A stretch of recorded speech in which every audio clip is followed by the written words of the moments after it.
Assalamualaikum warahmatullahi wabarakatuh. Bismillah walhamdulillah. Wassalatu wassalam ala rasulillah wa ala alihi wa sahbihi wa man wala. Rabbi syrah li sadri wa yassir li amri. Wahlul 'uqdatam min lisani yafqahu qawli, amma ba'du. Qala Allah Ta'ala, a'udzu billahi minasyaitonir rajim. Qul yarfa'illahu allazina amanu minkum wallazina utul 'ilma darajat. Wa qala ar-rasul sallallahu alaihi wasallam, innamal 'ilmu bit-ta'allum wal fiqhu bit-tafaqquh, man yuridillahu bihi khairan yufaqihu fid-din. Sadaqallahu wa rasuluh. Qala al-musannif, berkata pengarang kitab Munyatul Musalli, iaitu Syekh Daud bin Abdullah Al-Fatani rahimahullahu ta'ala, mudah-mudahan merahmatinya oleh Allah, wa nafa'na bi'ulumihi fid dharain, amin. Dan mudah-mudahan kita mengambil manfaat dengan ilmunya untuk kehidupan dunia kita dan juga kehidupan di akhirat. Nabi Muhammad sallallahu alaihi wasallam bersabda, semayang itu nur.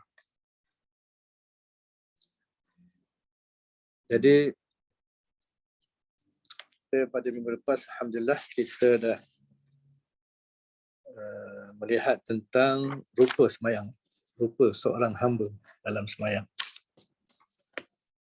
Maknanya, kalau kita nak melihat bagaimana rupa seorang hamba tu, yang ada dalam diri dia sifat-sifat khusyuk, sifat-sifat khudu', yang tunduk patuh pada Allah, sifat-sifat kerendahan hati, sifat-sifat kerendahan diri, hina diri dan seumpamanya, maka lihatlah seorang itu dalam sembahyang.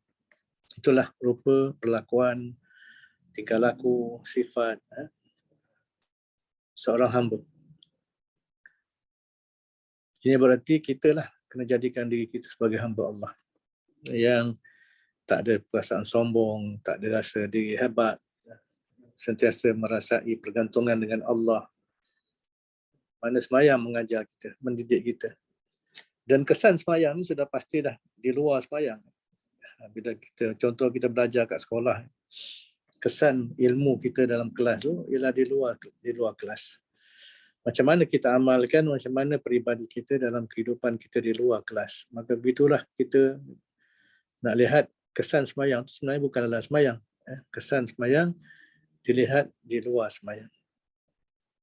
Sebab itulah semayang berperanan mengasuh, mendidik, drill diri kita ni supaya jadi seorang hamba, bukan sekadar dalam semayang, tapi rupa kehambaan tu ada juga di luar semayang. Jadi hari ini kita masuk mafhum sebuah hadis Nabi SAW. Hadis ni riwayat Muslim sebenarnya. Salatun nur, semayang itu cahaya. Maknanya kita pun dah faham bahawa semayang ni adalah zikir kan. Aqimis salah li zikri. Selama ni kita dah bahas. Semayang ni baik segi amalan hati, amalan lidah, amalan perbuatan, semuanya adalah zikrullah. Dan sudah pastilah kerana itulah zikr, bila saya sebut zikrullah, maka kerana itulah semayang ni keseluruhannya adalah cahaya. Maknanya Allah Ta'ala melimpahkan cahayanya kepada hamba-Nya dalam semayang. Sebab Allah Ta'ala ni kan dalam surah An-Nur kita baca, Allahu nurus samawati wal ardh. Allah Ta'ala ni munawwir, dia yang melempah ruahkan cahaya kepada langit dan juga kepada bumi. Maka channel cahaya untuk manusia ni ialah melalui semayang lah. Sebab itulah dengan cahaya ni lah maknanya Allah Ta'ala menerangi yang pertama hati manusia, menerangi hati manusia yang menjadi pusat kepada diri manusia itu sendiri. Cahaya apa? Pertama, cahaya makrifah. Dengan cahaya itu kita dapat mengenal Allah. Sebab cahaya makrifah ni ada kalanya cahayanya kelam. Ada orang cahaya makrifahnya pada Allah, cahayanya kelam. Sikit cahaya dia. Ada orang cahaya dia macam cahaya bulan. Pada waktu malam, nampak bulan. Tapi cahaya itu sama-sama lagi kan. Ada orang yang cahaya dia macam cahaya matahari, terang sangat. Seterang sangat matahari ni sampai cahaya matahari itu menyebabkan kita tak nampak dah makhluk-makhluk lain kat langit, tak nampak planet lain, tak nampak bintang lain, tak nampak meteor, tak nampak asteroid, tak nampak apa pun. Yang kita nampak cahaya bila siang lagi kan. Hatta bulatan matahari itu pun kita tak nampak kerana terangnya cahaya. Maka begitulah kita dengan Allah. Ada orang yang hati dia kelam, langsung tak ada cahaya. Ada orang yang hati dia cahaya kelam-kelam, cahaya sama-sama. Ada yang orang yang cahaya sangat terang. Maka semua ini adalah merupakan kurniaan Allah Subhanahu Wa Taala. Channelnya kat mana? Channelnya ikut semayang. Allah Taala menerangi hati-hati manusia dengan cahayanya melalui channel semayang itu sendiri. Itulah semayang ni zikrullah. Zikrullah. Baik, cahaya juga ialah cahaya hidayah. Cahaya hidayah ni cahaya yang dapat membezakan antara hak dan batil. Sebab ada orang, dia tahu benda hak tapi dia tak nampak kebenaran tu. Dia tahu benda ni benda betul tapi dia tak nampak kebenaran tu sehingga dia tak dapat mengikut kebenaran. Ada orang yang nampak sesuatu tu batil tapi dia ikut kebatilan. Situlah perlu ni cahaya hidayah, cahaya petunjuk kepada Allah yang mengetuk pintu hati manusia dan juga cahaya taufik. Taufik ni adalah bimbingan daripada Allah.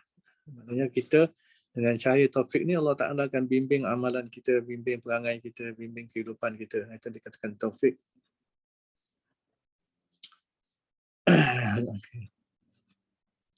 Dan cahaya inilah yang maknanya yang memenuhi ataupun menjadikan mata hati seorang hamba itu terang. Yang dikatakan basirah. Basirah ni adalah pandangan mata hati. Kat situ yang sebenarnya cahaya itu akan menerangi, menjadi mata hati itu jadi terang. Sebab ramai manusia yang walaupun tak buta mata kepala dia, tapi mata hati dia buta kan. La ta'mal qulub, walakin ta'mal qulub, walakin ta'mal la ta'mal absar, walakin ta'mal qulub allati fis sudur. Bukanlah yang buta tu ialah pandangan mata, tapi yang banyak buta tu ialah pandangan mata hati dalam hati manusia tu. Itu yang katakan basirah. Basirah itu mata hati dia. Itu yang paling seni lah dalam hati kita. Kat situlah letaknya berbagai-bagai keistimewaan sebenarnya dalam hati kita ni. Sebab itulah kita, orang yang ada mata hati ni, yang terang mata hati ni, dia tengok alam ni lain daripada orang yang tak ada mata hati. Orang yang ada mata hati yang terang ni, dia melihat kejadian-kejadian alam, dia melihat ujian-ujian Allah yang nampak baik, yang nampak buruk, musibah ke semua tu dipandang dengan mata hati, maka dia akan nampak keagungan dan kebesaran Allah. Itu dengan bimbingan cahaya itu sendiri. Sebab tu dalam surah Yusuf ayat 108, A'udzubillahi minasyaitonirrajim. Qul hadhihi sabili ad'u Allah ala basiratin. Katakanlah olehmu Muhammad, inilah jalan aku, jalan agama aku, jalan dakwah aku, jalan tarbiyah aku. Ada Allah, aku menyeru kepada Allah. Aku dakwah, aku ajak kepada Allah. Ala basiratin, di atas basirah. Baik, basirah di situ, surah Yusuf, balik ni cuba tengok ayat tu. Ala basirah tu banyak tafsiran. Antaranya ulama mentafsirkan sebagai ala hujjatin wadihatin, atas hujjah yang jelas. Dengan hujjah, dengan dalil, dengan burhan. Itu yang dikatakan basirah. Basirah ni juga ditafsirkan oleh setengah ulama sebagai mata hati. Basirah ni mata hati. Maknanya dakwah dengan bersumberkan daripada mata hati. Dakwah yang terpimpin dengan mata hati, bukan semata-mata pemikiran, bukan semata-mata hujah logik, hujah rasional, hujah akli. Dia mesti dakwah yang bersumberkan sumber mata hati. Apa yang ada dalam mata hati? Antara ini ialah yakin. keyakinan. Sebab itulah kalau kita dakwah manusia dengan penuh keyakinan, dengan hati yang penuh keyakinan, dia akan masuk dalam hati manusia. Tapi kalau kita sendiri tak jelas, kalau kita sendiri banyak keraguan, kalau kita sendiri banyak benda-benda yang kesamaran lagi daripada kita susah nak dakwah orang. Sebab dakwah kepada manusia mestilah mengeluarkan seseorang itu daripada syak kepada yakin. Ini tugas da'i. Dalam kehidupan kita ni terlalu banyak kesamaran yang berpunca daripada was-was syaitan, yang berpunca daripada keinginan nafsu, yang berpunca daripada keindahan alam, keseronokan dunia dan sebagainya. Jadi dakwah ni mesti keluar daripada hati yang penuh keyakinan. Maka hati inilah yang boleh memberikan, yang boleh mengeluarkan mad'u daripada syak, zon, waham kepada yakin. Ini penting. Dan ala basirah juga ialah hati yang penuh dengan orang kata hati yang bersih lah.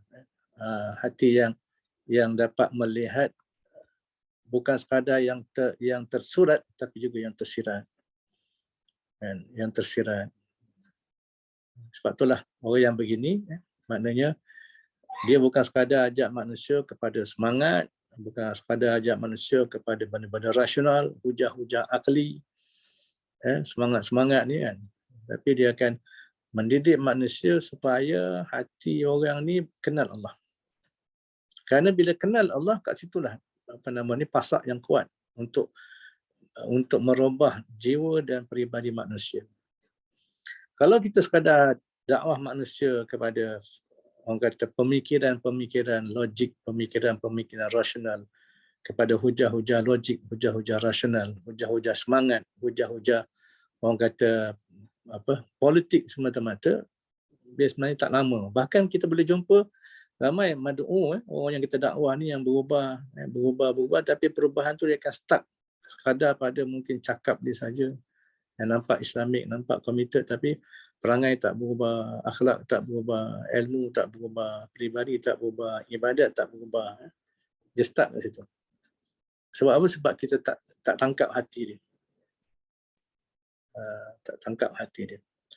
Tapi kalaulah yang kita tangkap hati dia, dakwah kita daripada hati kita, basirah kita kepada hati dia, maka akan timbul tahqiq, yakni hati yang kukuh, yang kuat, dan juga taufik, hati yang terpimpin. Kerana di situlah sebenarnya pada basirah itulah tempat di mana Allah Ta'ala simpan, Allah Ta'ala campakkan nur tadi. Cahaya makrifat, cahaya yang berbagai-bagai tu dalam basirah manusia, dalam mata hati manusia itu sendiri.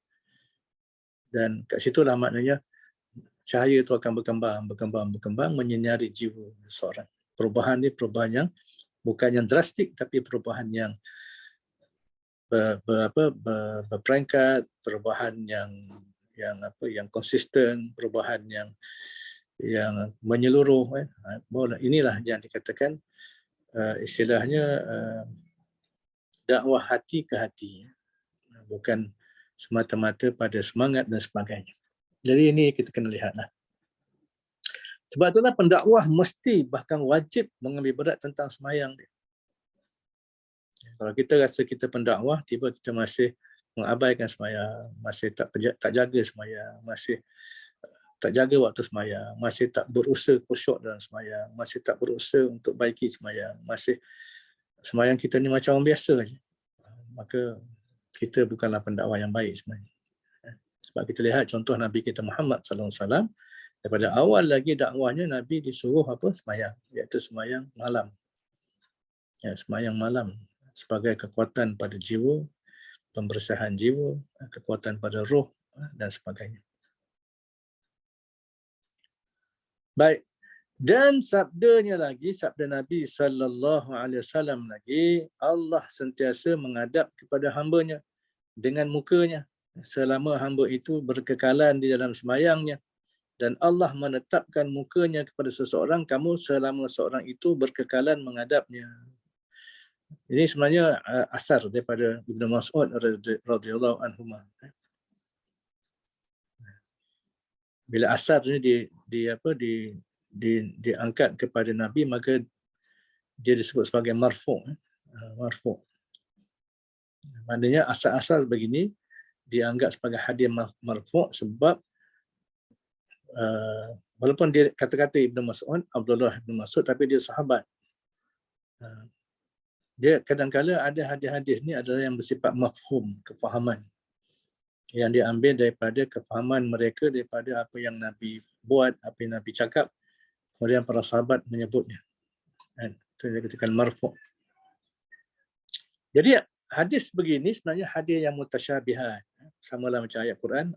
Ayat Quran ni ada yang mutasyabihat. Ayat-ayat yang menyebut tentang sifat-sifat khabariyah Allah Ta'ala. Sifat muka, sifat tangan, betis, Allah Ta'ala ketawa, Allah Ta'ala bersemayam atas aras dan sebagainya. Yang dikatakan ada kesamaran yang menyebabkan ada dua pandangan besar yang paling masyhur. Yang pertama daripada zaman di kalangan ulama salaf yang mengatakan ayat ke hadis yang begini kena serah pada Allah je. Sebab tak ada huraian. Mereka tak berani nak hurai sebab ayat-ayat ataupun hadis-hadis seperti ini adalah Allah Ta'ala yang tahu. Yang layak, sifat yang layak hanya pada Allah.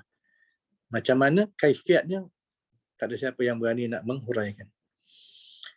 Dan juga pandangan khalaf. Salaf tadi 300 tahun pertama, khalaf yang selepas daripada 300 pertama ni, itu dia katakan ulama khalaf. Maka ulama khalaf bila ada kata-kata ataupun perkataan yang sebegini, maka mereka akan takwil kerana untuk memelihara pemikiran orang awam yang ditakuti mentashbihkan Allah Ta'ala dengan sesuatu yang tak layak pada Allah. Itu dia.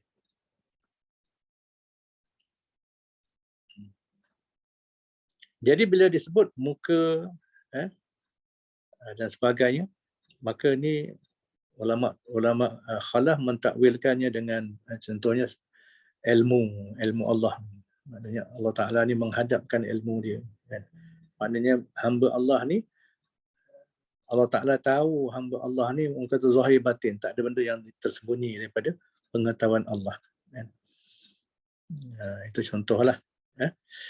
Jadi maknanya maksudnya hadis ni bila kita baca begini, kita sebenarnya apa yang kita kena rasa dalam roh kita sebenarnya. Roh kita kena merasai kewujudan, keberadaan Allah Subhanahu Wa Ta'ala. Dalam semayang, inilah masanya roh kita kena merasai wujud Allah. Merasai sifat wujud Allah. Merasai keberadaan Allah. Supaya hati kita, bila roh rasa begitu, maka hati kita akan tumpu, fokus, konsentrate hanya pada Allah. Yang ini yang disebut oleh ulama tasawuf sebagai syuhud. Syuhud ruhi. Syuhud ini maknanya persaksian roh kita terhadap keberadaan Allah yang disebut dalam hadis-hadis sebagai muraqabah dan juga musyahadah. Muraqabah maknanya merasai pengawasan Allah Ta'ala. Kita rasa ilmu Allah mengawasi kita, zahir dan batin. Bukan sekadar perlakuan semayang, tapi hati kita pun Allah Ta'ala awasi. Hati kita ni khusyuk ke tak khusyuk, hati kita ni menerawang tempat lain, ni semua Allah Ta'ala tahu. Kalaulah kita merasai muraqabah ini, merasai pengawasan Allah Ta'ala pada kita, maka di situlah kita akan berhati-hati. Hati kita ni kita akan usaha tak lari, tak khayal, tak pergi tempat lain. Mana betul-betul attend dalam semayang, hadir dalam semayang. Dan yang paling tinggi adalah hati merasai musyahadah, yakni merasai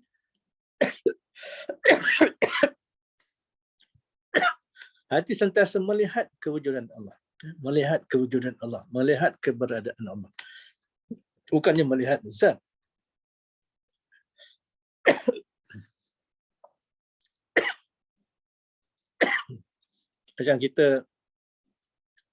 Macam kita duduk dalam satu pergi bangunan di mana-mana, kita nampak ada kita nampak ada CCTV kan.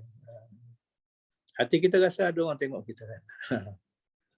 Ada orang perhatikan kita. Ada orang tu lah. Kalau tak pasang CCTV. Maka begitulah kita dengan Allah ni sebenarnya.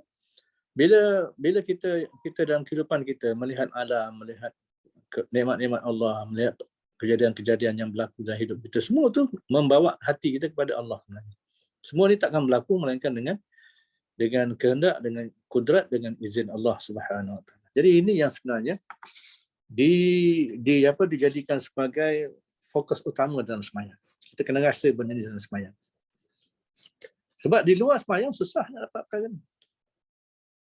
Di luar sembahyang kita susah nak dapat perkara ni. Cuba bayangkan. Macam Alin kan, anak tahu apa ramai kan. Nurul pun anak apa ramai kan. Adli anak apa ramai. Dengan kesibukan kerja cikgu lah kan. Kalau yang doktor-doktor lagi pula, pesakit lah, dengan nurse, dengan macam-macam.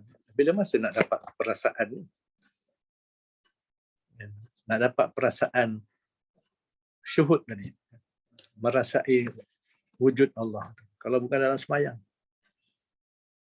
Aizat boleh lah, dia tak sibuk kan. Bini tak ada, anak tak ada. Orang Melaka kata haram tak ada apa kan. Itu tak apalah. Itu pun sebenarnya susah juga. Dia sibuk dengan angka kan. Orang kerja kawan sibuk dengan angka dia, sibuk dengan meeting dan sebagainya. Jadi maknanya kalau kita nak asuh hati kita, memang sembahyanglah masa dia. Waktu sembahyang lah, waktu solat lah masanya kita nak bersihkan, nak dekatkan hati kita dengan Allah.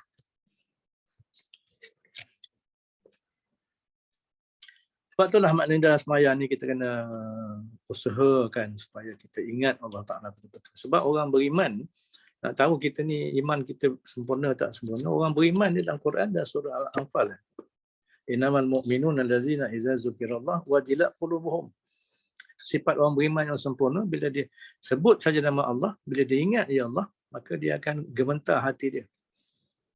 Gemetar hati tu, itu indikator tu. Sebab apa orang beriman ni, wallazina amanu asyaddu hubban lillah. Orang beriman ni bersangatan kasihnya pada Allah.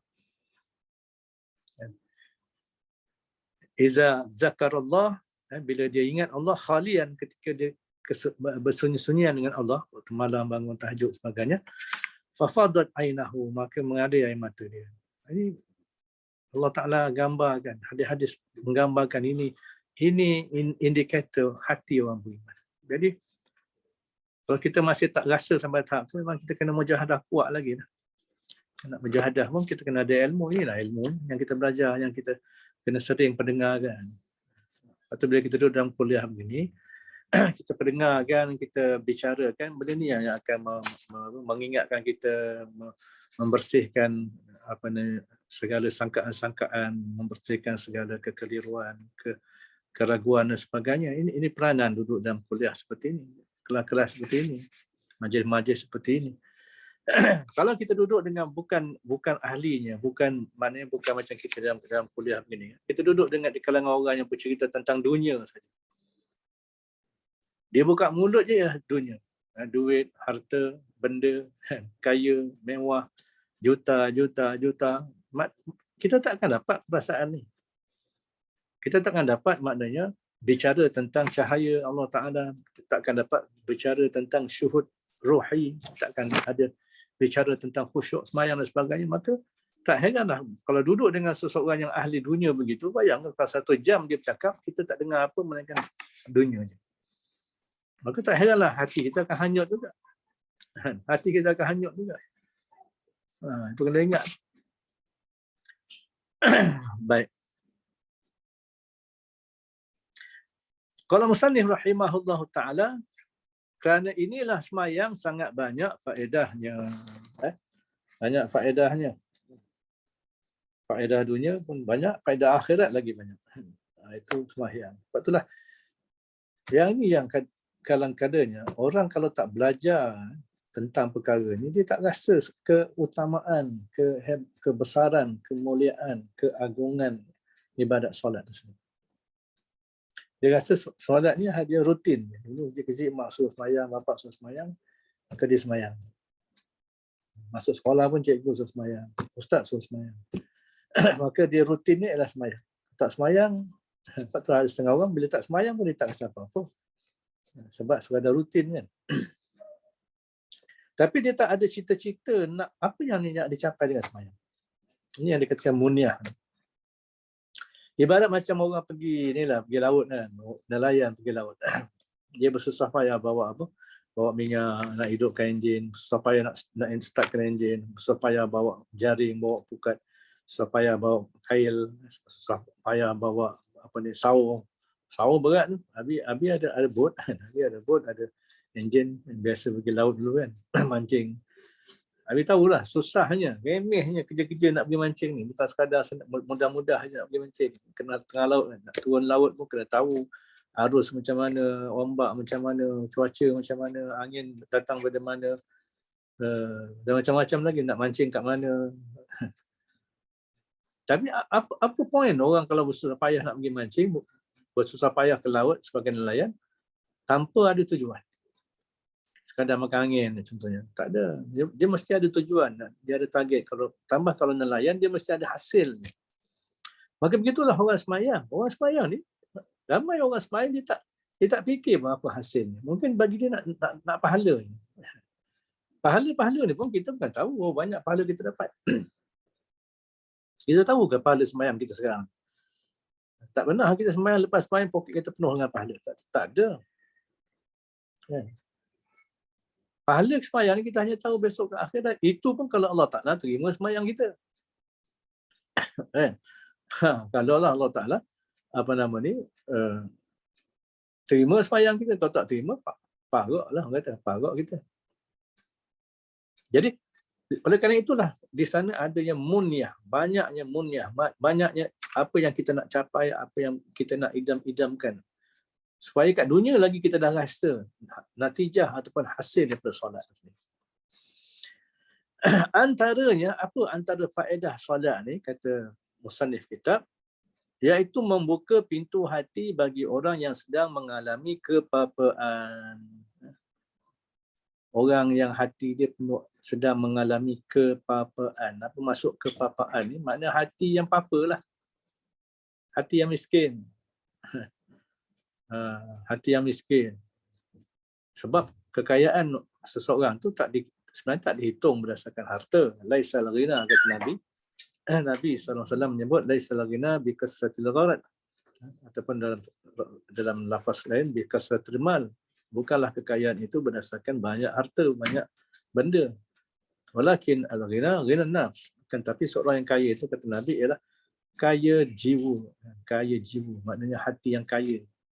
Kaya dengan keyakinan, kaya dengan ilmu, kaya dengan sifat-sifat yang mulia, kaya dengan kekuatan hati, iman, takwa dan sebagainya. Inilah hati yang kaya.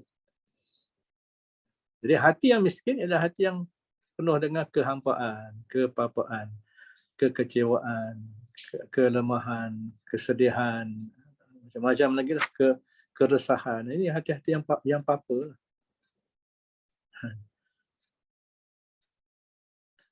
Tapi kalau hati yang fakir, itu lebih baiklah. Papa ni menggambarkan konotasi yang negatif. Tapi kalau hati yang fakir, dia miskin kan, bawa dia fakir kan. Orang yang fakir ni adalah hati yang sangat berhajat kepada Allah. Itu lain. Memang kita semua kena fakir. Kita semua ni hamba Allah yang fakir ila Allah. Berhajat kepada Allah, bergantung pada Allah. Fi kulli syai'in wa ala kulli halin, setiap satu perkara dalam keadaan, semua keadaan kita ni yahtaju ila Allah, nahnu fuqara'u ila Allah, kita adalah fakir kepada Allah Ta'ala. Dalam kitab Minhajul Abidin disebut fakir ni ialah apabila engkau dalam hati engkau tak merasa memiliki apa-apa. Ini orang fakir.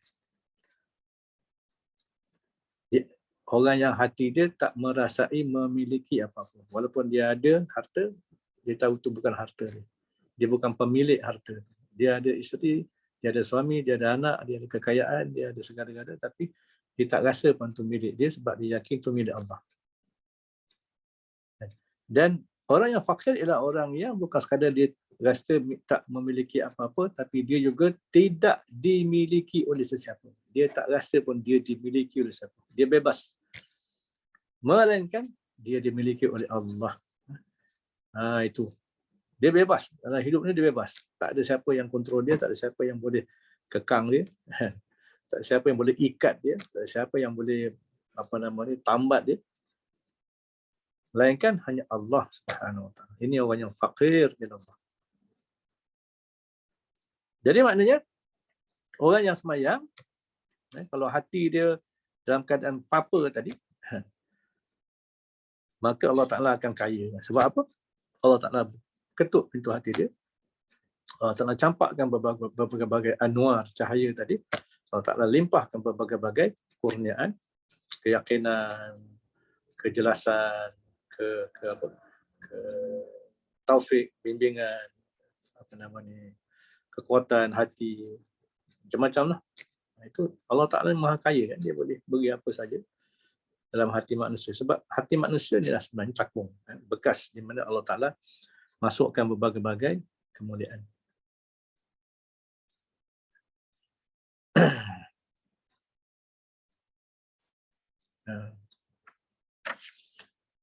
Sebab itulah semayang tu perlunya hati kita tu ingat Allah, benar-benar ingat Allah. Sebab bila kita ingat Allah, Allah akan ingat kita. Lagi dekat kita dengan Allah, maka Allah Ta'ala akan lagi dekat kepada kita. Dan juga membuka pintu hati, antaranya membuka pintu hati bagi orang yang sedang mengalami kepapaan dan pintu hati kalangan ahli fikir yang terdesak. Apa makna ahli fikir ni? Ini banyak kita lah. Ahli-ahli fikir yang sangat bersandar dengan pemikiran, bangga dengan pemikiran. Manusia banyak yang begini, dia rasa pandangan dia, fikiran dia, minda dia hebat. Sehingga berasa dialah yang boleh menyelesaikan semua perkara. Tapi bila tiba-tiba pandangan dia tercabar, pandangan dia tak menjadi, pandangan dia tak ada hasil, itu yang mula terdesak, hati terdesak. Mulalah dia bercelaru kan. Mulalah dia tertekan, mulalah dia down, mandum dan sebagainya.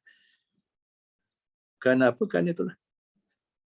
Dia bersandar kepada pemikirannya. Dia takjub dengan pemikirannya. Dia ego dengan pemikirannya. Sedangkan dia tak sedar, hati dia perlukan pimpinan, perlukan bimbingan daripada Allah Subhanahu Wa Taala. Mereka menjadi mulia ketika bersemayang. Ini orang jenis ni, orang yang jiwa dia sedang berserabut, sama ada hati dia ataupun pemikiran dia. Dia kena balik pada Allah melalui semayang. Dan ketika itu, apa yang disukai dan digemarinya hilang dari hatinya, dan segala yang dikasihinya selain daripada Allah Ta'ala turut hilang. Yang ada hanya Allah. Pergantungan hati pada Allah, pergantungan pandangan, semua dia kembalikan kepada Allah. Kerana inilah Allah Ta'ala berfirman, A'udzubillahi minasyaitonirrajim, wa'mur ahlaka bis-salati wastabir 'alaiha. La nas'aluka rizqan nahnu narzuquka. Wa'mur, suruhlah ahlaka, ahli kamu, bis-salah, dengan sembahyang, wastabir 'alaiha, serta bersabarlah padanya. La nas'aluka rizqan, kami tidak minta rezeki kepada kamu, nahnu narzuquka, tapi kami yang memberi rezeki kepada kamu. Surah Taha ayat 132. Jadi disebut sini wa'mur ahlaka. Ahlaka ni ialah faham awalnya, ahlaka ni ahli kamu ni keluarga lah kan. Anak, isteri dan sebagainya. Tapi kalau secara umumnya ahlaka ni siapa saja orang-orang yang kita under our control lah, yang di bawah penguasaan kita. Anak murid kita, anak usrah kita, itu ahli-ahli kita lah, orang yang dekat dengan kita. Sebab itulah maknanya kena suruh semayang. Bukan sekadar suruh mengerjakan semayang, tapi suruh menyempurnakan semayang, jaga semayang, pelihara semayang, baiki semayang. Wastabir 'alaiha, dan benar-benar bersabar. Wastabir ni maknanya benar-benar bersabar. Dia asalnya perkataan itu sabara kan, sadbara, tapi tambah ta, alif dan ta, wastabir. Menunjukkan satu perintah yang bersangatan supaya bersabar alaiha di dalam semayang. Alaiha itu ala solat. Sebab kat situlah sebenarnya ada banyak penyelesaian yang disebut, kalau kita ingat dalam kuliah kita ni, dalam kitab ni awal-awal dulu, dalam semayang lah sebenarnya ada yang dikatakan al-jannatul ajilah, syurga yang segera, yang disegerakan kat dunia. Maknanya kebahagiaan dunia ni sebenarnya ada dalam semayang. Sebab itulah orang yang nakkan munyah ni, dia akan bersungguh-sungguh. Sebab dia ada target, dia ada indikator yang nak capai dalam hidup dengan semayang. Bukan sekadar nak tunggu akhirat, tunggu semayang kita, pahala semayang semata-mata. La nas'aluka rizqan. Allah Ta'ala tak minta kita rezeki. Nahnu narzuka. Allah Ta'ala kata aku yang merezekikan kamu. Maknanya Allah Ta'ala ni dia berkuasa untuk merezekikan kita apa saja. Terutamanya dalam konteks semayang ni, rezeki yang Allah Ta'ala boleh beri pada kita bukan soal rezeki makan minum, tapi rezeki hati itu sendiri. Kalau kita ingat yang kita bincang paragraf atas tu kan, hati yang apa-apa, pemikiran yang terdesak ni, inilah rezeki-rezeki yang Allah Ta'ala akan campakkan, Allah Ta'ala akan kurniakan dalam hati-hati manusia, sehingga rezeki-rezeki inilah yang akan menjadi syifa kepada hati dan pemikiran manusia. Menjadi penawar, menjadi ubat kepada kepapaan dan juga kepada keserabutan pemikiran manusia itu sendiri. Maknanya semayang ni adalah merupakan pintu rezeki. Pintu rezeki sebenarnya. Bukan, jangan fikir rezeki makan minum je. Tapi rezeki yang bersifat maknawi ni, dalam hati kita, dalam roh kita, dalam jiwa kita. Sebab semayang ni adalah ruhi, dia bersifat roh, bersifat qalbi, hati, bersifat qauli, perkataan, dan juga bersifat fi'li, perbuatan. Ini hebatnya semayang.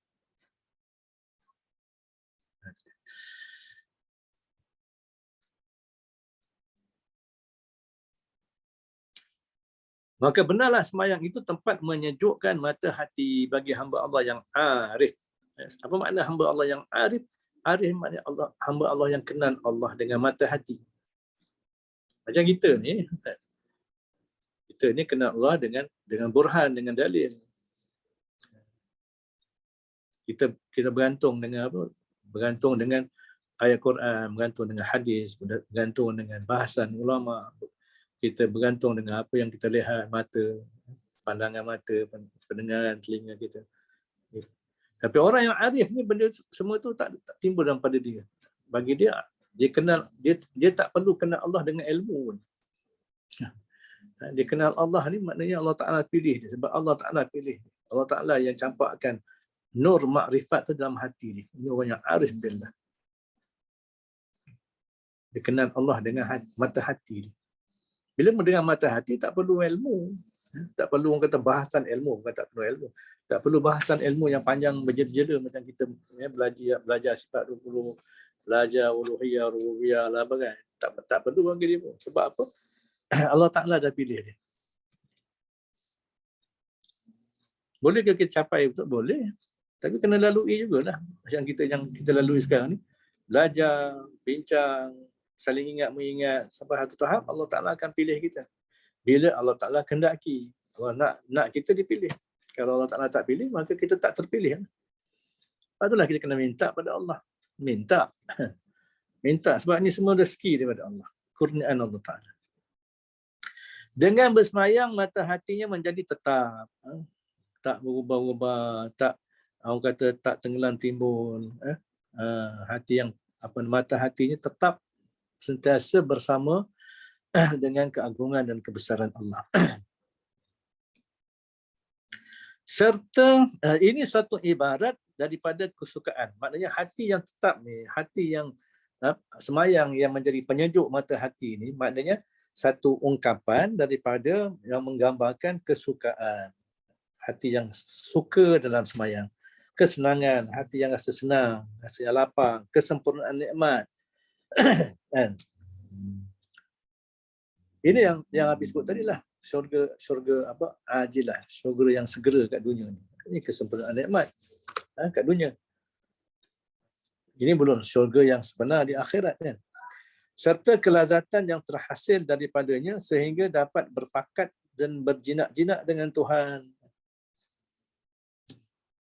Ini yang sebut dalam ilmu tasawuf sebagai ahlul mukallamah. Ahlul mukallamah ni ialah orang yang hati dia dapat berbisik-bisik dengan Allah. Hati dia akan dapat berbisik-bisik dengan Allah. Ini mukallamah. Dan Allah Ta'ala pun membalas bisikan itu dengan cara yang memang bukan cara mana kita dengar suara Allah dah. Itu wala'iyazbillah, itu dah tasbih. Mana Allah Ta'ala macam mana disebut dalam Quran kan, dalam hadis tentang orang yang semayang. Orang semayang ni baca Fatihah, bila dia baca Alhamdulillahirabbil alamin, dalam hadis qudsi menyebut Allah Ta'ala menjawab. Jadi ahlul mukallamah ni dia sentiasa merasai dialog dia dengan Allah. Maha suci daripada kita mentasbihkan dengan macam kita berbual dalam telefon kan, itu dengar suara. Tak. Ini yang susah kita nak bicara perkara ni sebab ini benda-benda yang bersifat orang kata tadi yang bersifat syuhud ruhi. Syuhud persaksian dalam hati kita secara ruh. Allah Ta'ala pilih hamba-hamba ni yang dikasihi untuk dapat rasa perkara ni. Tapi dalam keadaan yang berlainan kerana berlainan martabat, kelakuan dan kedudukan mereka menurut ukuran makrifat masing-masing. Macam kita ni masih orang kata nak kenal Allah dengan dalil Quran. Itu tahap kita lah. Bila baca Quran, kita rasa tenang, rasa berhubung hati kita dengan Allah. Bila kita dengan ulama-ulama membahaskan tentang akidah, tentang Allah, kita rasa jiwa kita dapat tenang. Itu level kita lah. Tapi yang habis pun tadi, ahlul ma'rifah ni, orang yang arif billah, orang-orang yang mukallamah ni, dia dah lepas benda tu. Dia dah melepasi kata peringkat-peringkat yang awal. Dengan mujahadah dia, dengan ilmu dia. Bertahun-tahun, mungkin berpuluh tahun. Dengan mujahadah dia, dengan zikir dia, dengan amalan dia, dengan sebagainya, maka Allah Ta'ala campakkan makrifat yang begitu. Makrifah, pengenalan hati yang begitu. Jadi kita ni macam mana?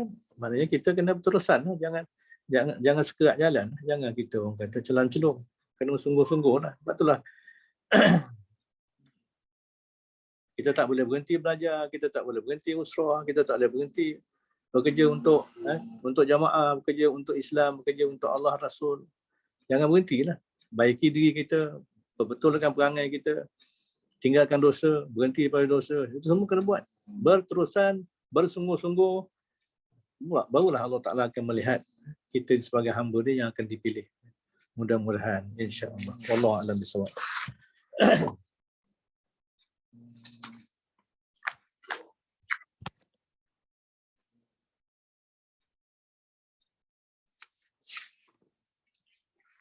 Qala musannif rahimahullahu ta'ala,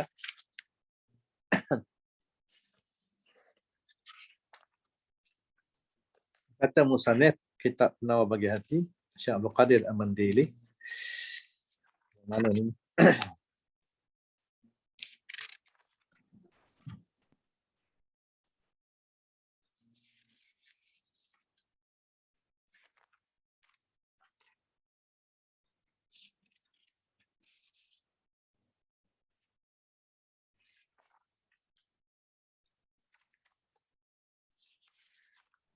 Mana Li? Ada Li?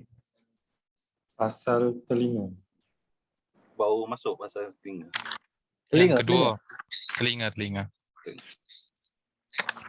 Macam lama mengajar baru kedua. Dalam bahasa. Itu dia. Dah masuk belum? Baru nak masuk, Umi. Qala musannif rahimahullahu ta'ala, pasal yang kedua daripada 7 anggota zahir yang ada pada kita, maka ni baru masuk fasal yang kedua, iaitu pada menyatakan telinga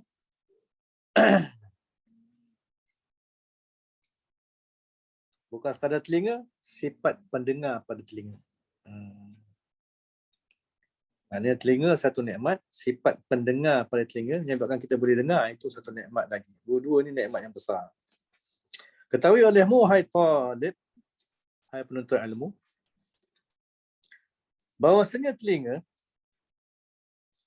itu menjadikan akan telinga oleh Allah Ta'ala bagi engkau kerana beberapa faedah yang bangsa dunia dan beberapa faedah yang bangsa akhirat. Nampak uslub kitab ni semua anggota 7 ni ada dia punya faedah dunia dan akhirat. Dua-dua kita boleh ambil. Dua-dua kita boleh ambil manfaat ni, faedah, kita boleh istifadah, tak ada masalah. Sebab Allah Ta'ala jadikan telinga sebagai contoh untuk kita. Memang untuk kita guna. Baik. Maka setengah daripada segala faedahnya yang bangsa dunia, iaitu bersedap-sedap dengan yang didengar. Dengar suara orang sedap, dengar bunyi lagu-lagu sedap, bunyi nasyid sedap, bunyi burung kicau sedap, bunyi air ombak, dengar air mengalir, bunyi macam-macam. Itu semua memang halwa telinga lah. Tak salah pun. Kena guna lah. Dan menyampaikan ia, yakni sifat pendengar pada telinga. Telinga ni jadi dua. Satu, telinga yang fizikal yang kita belajar, kuping telinga, tulang dalam telinga tu kan. Dia punya mekanisme itu fizikal telinga. Tapi yang menjadikan telinga ni berfaedah ialah kerana ada sifat pendengaran. Sifat tu dia punya software dia. Iaitu bila mana roh masuk dalam badan kita, maka itu jadi software. Kalau roh tak ada dalam badan, telinga kalau segi fizikal baik pun dia tak dapat mendengar juga, tak ada faedah.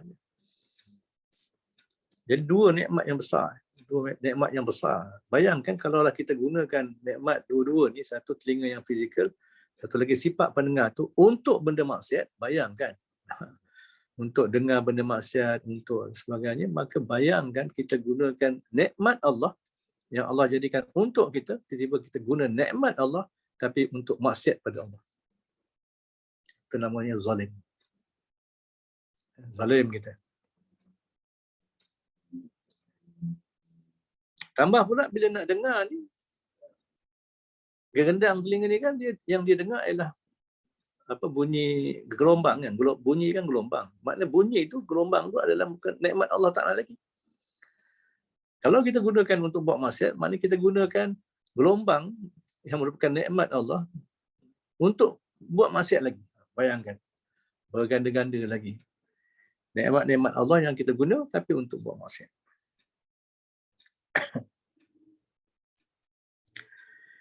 Dan juga menyampaikan ia telinga dan sifat pendengar telinga itu kepada memahamkan segala perkataan yang didengar.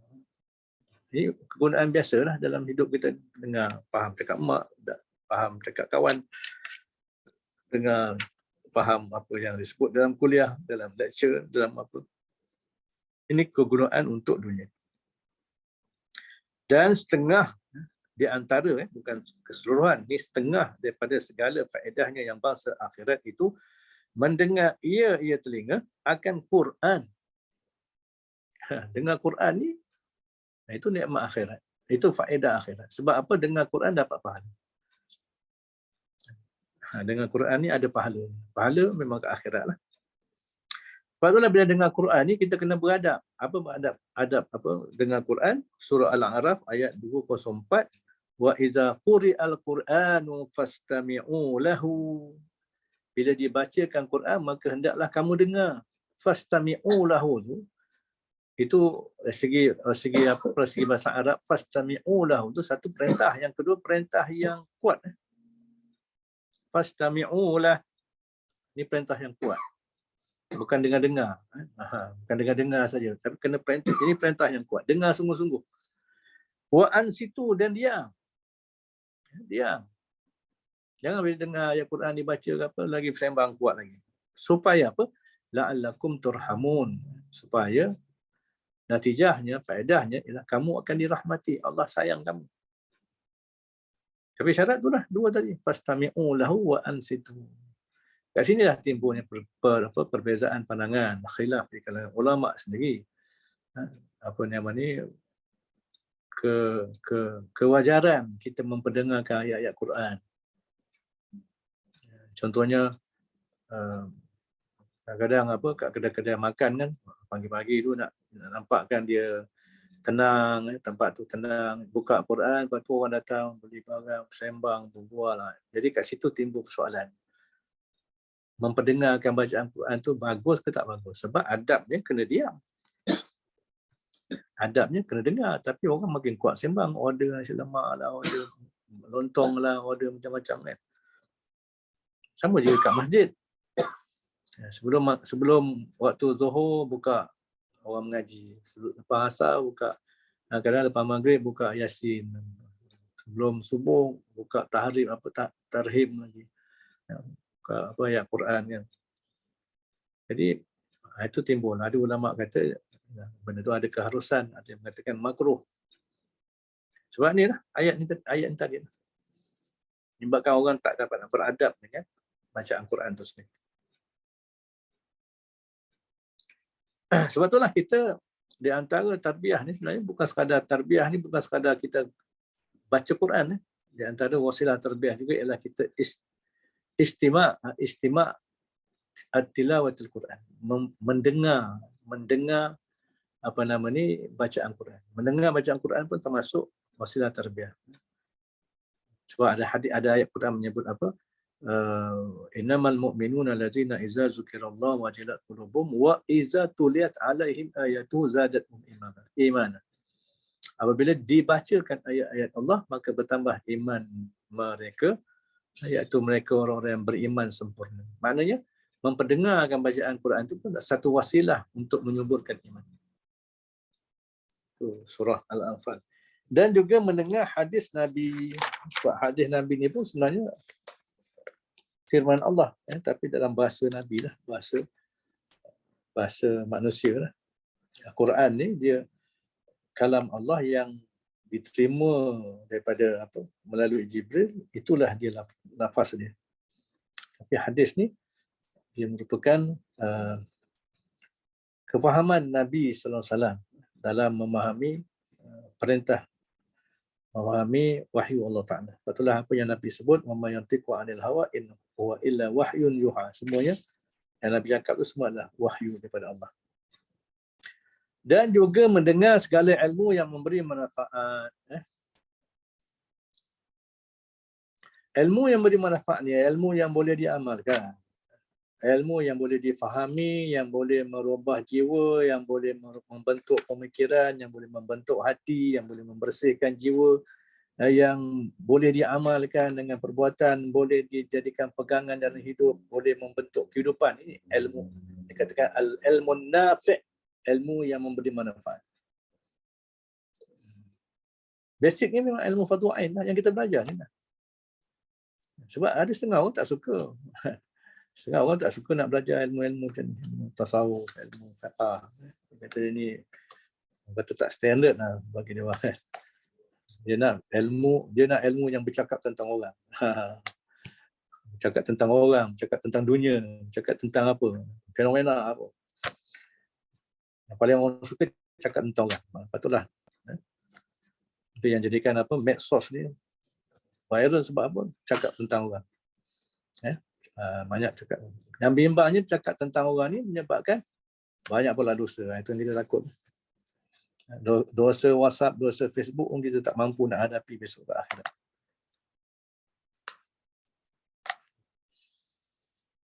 Jadi kata Imam Ghazali, menurut kata Imam Ghazali, ilmu yang memberi manfaat ni dia ada 7 kesan dia. Dia 7 kesan ilmu yang memberi manfaat. Apa dia? Pertama, dia menambahkan takut kepada Allah.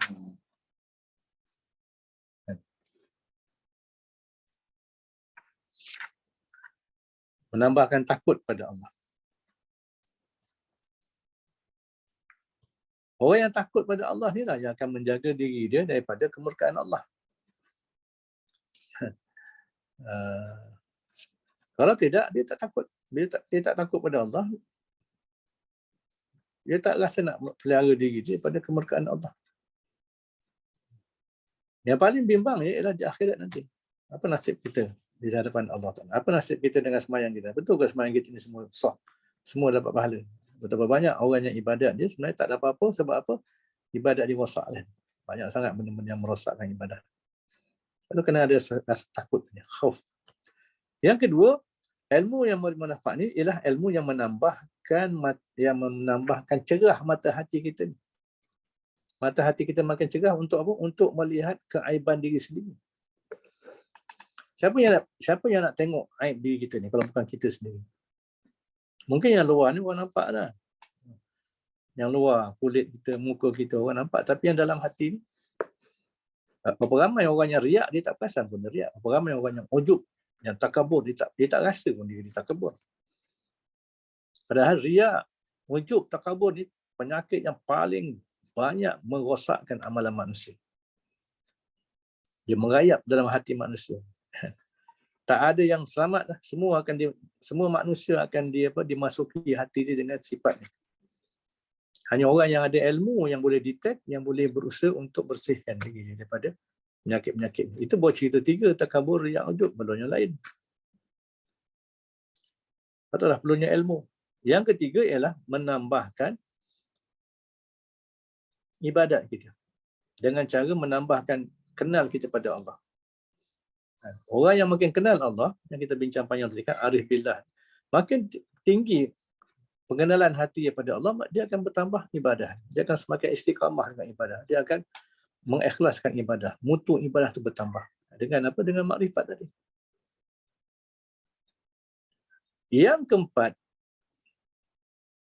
ilmu yang bermanfaat ni akan mengurangkan kecenderungan kegilaan hati manusia terhadap dunia. Yang orang jadi gila dunia ni, bukan sekadar gila terhadap dunia. Sehingga dia tak peduli halal haram, dia tak kenal kawan ke, saudara ke, mak bapak ke, sebab apa, kejarkan dunia. Sebab ialah kerana hati dia tu, hati dia yang tenggelam dengan nafsu keinginan dunia tu. Jadi apa yang boleh mengobatkannya? Ilmu. Contohnya kita buka surah Al-Kahfi kan. Al-Kahfi ni antara apa tips, bukan tips lah, apa sebenarnya persediaan bekal Al-Kahfi yang dibekalkan kepada manusia akhir zaman dalam menghadapi fitnah Dajjal. Di antara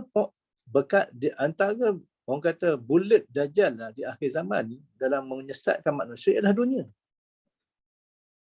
Tapi kita lihat surah Al-Kahfi pada 10 ayat pertama lagi telah memberikan kita satu pandangan yang betul terhadap dunia. Inna ja'alna ma'alal ardi zinatan laha linabluwahum ayyuhum ahsanu amala. Wa inna laja'iluna ma'alaiha sa'idan juruza. Al-Kahfi memberikan kita satu pandangan tentang dunia. Dunia ni sementara. Dunia ni hanya perhiasan yang sementara. Akan binasa. Maknanya berdepan dengan akhir zaman ni, kita kena ada sikap ni terhadap dunia. Jangan jadikan dunia matlamat. Kalau tidak, kita akan senang-senang ditipu oleh Dajjal. Itu contohnya. Maknanya ilmu yang bermanfaat akan menjadikan orang rasa tawar hati dengan dunia. Bukan maknanya tawar hati dia nak lepaskan dunia, dia tak nak makan, tak nak minum, tak nak ada hal salah. Itu salah. Dunia ni orang kata kita uruskan. Kan? Kekayaan, kebendaan ni kita uruskan untuk keperluan hidup di dunia. Tapi dunia itu mestilah menjadi suatu sumber pahala untuk kita di akhirat. Sumber pahala untuk akhirat. Yang kelima, ilmu yang bermanfaat akan menambahkan pula cinta kita, kecenderungan hati kita kepada akhirat. Itu sebaliknya. Ini semua merupakan syifa, penawar. Ilmu ni jadi penawar, ubat kepada penyakit-penyakit dalam hati.